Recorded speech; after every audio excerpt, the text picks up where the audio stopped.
నేనే పని చేయాలా? అంటే ఒకరు పూజ చేస్తారా? అది అప్పట్లో చదువుకోమని చదువుకున్నావా? చదువుకుంటే నువ్వు జాబ్ చేస్తున్నావు. సరే పోనీ నేనే అమ్ముతా. ఏ బాబు కూరలు ఇట్రా. అత్తున్నామ్మా. ఎట్లా కిలో బాబు మిరపకాయలు? 1000 రూపాయల కిలో అమ్మా. ఏంటిది 1000 రూపాయల కిలోలా మిరపకాయలు? కాదమ్మా 1000 గ్రాములు అంటున్నా. సరే పోనీ ఇగో అమ్మా తీసుకో. పైసలు తర్వాత ఇస్తా, ఖాతాలో రాసుకో. కాదమ్మా బోని కాలేదు. నా దగ్గర పైసలు నీ మిరపకాయలు నువ్వు తీసుకో. ఏ అద్దమ్మా పైసలు తర్వాత తీసుకుంటా.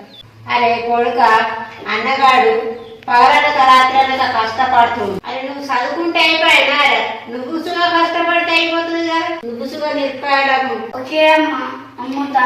కూరగాయలు అమ్మని పోతాం. కూరగాయలు కూరగాయలే కూరగాయలే అన్న కూరగాయలు తీసుకో. లేదురా బాయ్, మా ఇంట్లో భార్య లేదు. లేదన్నా ఇప్పుడు తీసుకో, వచ్చినాక వండుతుంది మీ భార్య. నాకు పెళ్ళి కాలేదురా బాయ్, పోరా పో. అబ్బా నాకు బాత్రూమ్ వస్తుంది, ఇక్కడ సైకిల్ పెట్టిపోయేసా. అబ్బా ఇక్కడ సైకిల్ పెట్టిపోయిందిగా, దీన్ని వేసుకపోయి.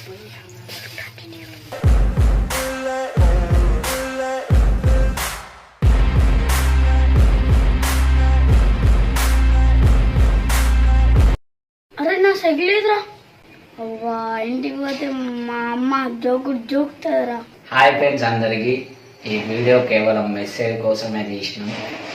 రైతు అన్నలు చాలా కష్టపడతారు, వాళ్ళని తక్కువ అంచనా వేసి చూడకండి ఎప్పుడు. ఎందుకంటే వాళ్ళు కష్టపడితేనే మనం 3 పూటల అన్నం తింటాం. దయచేసి కొంతమంది చదువుకున్న వాళ్ళకు వాళ్ళ గురించి తెలియదు, రైతు అన్నల గురించి తెలుసుకోవాలనే ఈ వీడియో తీసినాం.